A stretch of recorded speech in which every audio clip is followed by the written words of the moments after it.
In the expansive world of Jujutsu Kaisen, where curses, sorcery, and relentless battles reign supreme, the character of Kashimo emerges as a captivating enigma. While some may be quick to judge him solely based on his seemingly definitive loss to Sukuna, there is a profound depth to his character, which extends beyond that of the battleground, one which makes him one of the greatest characters in the entirety of the universe. I think that fans fixate on Kashimo's defeat way too much, seeing it as a mark of weakness. However, the ease of which he accepts his own defeat adds a layer of complexity to his character. Kashimo's story is not defined by a single battle, but rather the entirety of his journey, a pilgrimage seeking the elusive essence of strength and love. Kashimo's fascination with Sukuna's strength is a recurring event, whether it be admiring Sukuna's battle against Gojo or engaging in combat with the King of Curses himself. This admiration is most evident when he immediately activates his one-time curse technique, the Mythic Amber Beast, which showcases his acknowledgement of Sukuna's unparalleled power.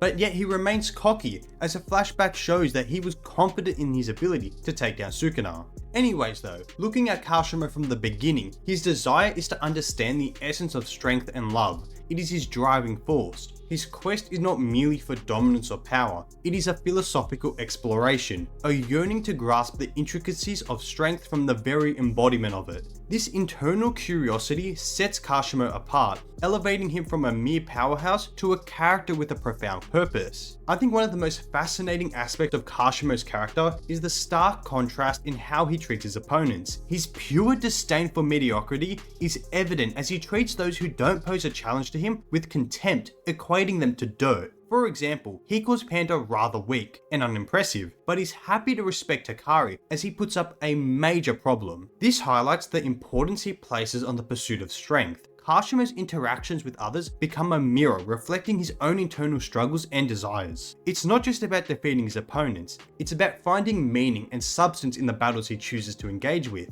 On the contrary, it's interesting that with many of the opponents that Sukuna faces, he shows respect to them. This includes Jogo, Gojo, and of course Kashimo himself. Even for such fights as Jogo, where it could have been finished in an instant, he still gives him his respect. While delving into Kashimo's conversation with Kenjaku provides us with some crucial insights into his past. Kashimo was akin to the Gojo or Sukuna of his time, being unmatched and unchallenged. The revelation that he wasn't even pressed to activate his one-time curse technique speaks volumes to the magnitude of his strength. Sadly though, this unparalleled power led to boredom and a life of solitude. I mean, Kashimo was one of the few sorcerers to die from old age, and he wasn't even happy with this. He experienced the pure loneliness that comes with being unchallenged. Though what I want to talk about for a moment is the fact that post-battle, when Kashimo and Sukuna discuss philosophies, Kashimo says that those who chose to fight Sukuna wasn't out of hatred, but rather to be recognized. I think it's interesting to think that maybe those that challenged the god of lightning desired the same recognition.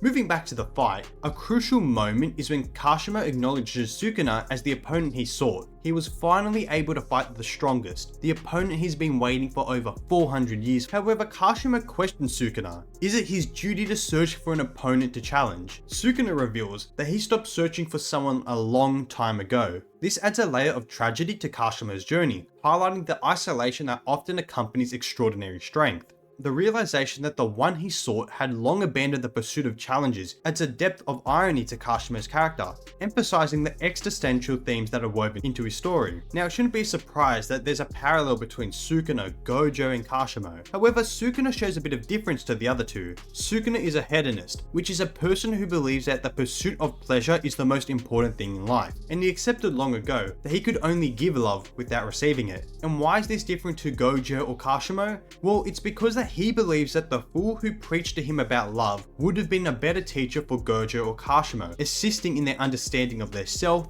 strength, and love. Now, of course, in their battle, it's quickly shown that Kashimo isn't a match for Sukuna. Sukuna's just way too strong in his high-end form. He gets ragdolled. And look, I'll be honest, Kashimo did put up a little bit of a fight. I mean, high-end Sukuna did have 4 arms in his defense. I mean, hey, that's not easy to go up against. He didn't have infinity just to protect him. Kashimo was doing fairly well. I mean, I'd say much better than anyone so far. But ultimately, Kashimo couldn't stand up to Sukuna.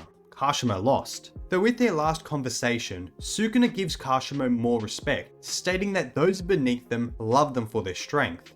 I mean, I'd say this is a big compliment, as Sukuna is almost equating Kashimo to himself. But the King of Curses does give us one interesting line. He called Kashimo greedy, but he only did this due to being troubled by solitude. He elaborates on this as he states that being the strongest means to be at the top alone, and it is here where he says that love is worthless. And I think it's all just interesting. Sukuna's philosophy regarding the perspective on Kashimo's strength is a crucial element. It hints at the intentional exaggeration of Kashimo's prowess, making him a character, maybe even a symbol, or even a vessel for exploring the complexities of strength within the narrative. Sure, Kashimo didn't win his battle, but he received what he desired. A battle against the strongest one that there ever was, and an answer on both strength and love and the meaning of them. In the end, Kashimo's story is a pilgrimage, a journey to gain perspective on strength from the very epitome of it.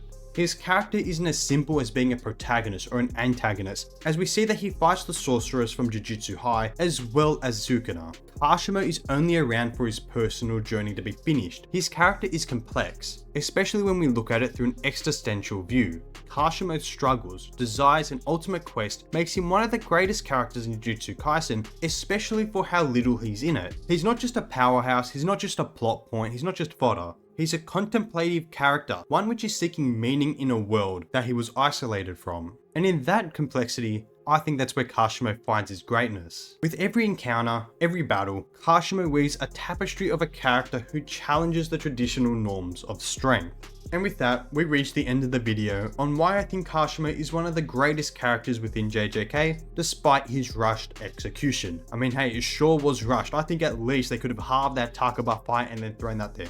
As always though, I hope you all enjoyed, and if you did, don't forget to like and subscribe, and I'll catch you all in the next video. See ya.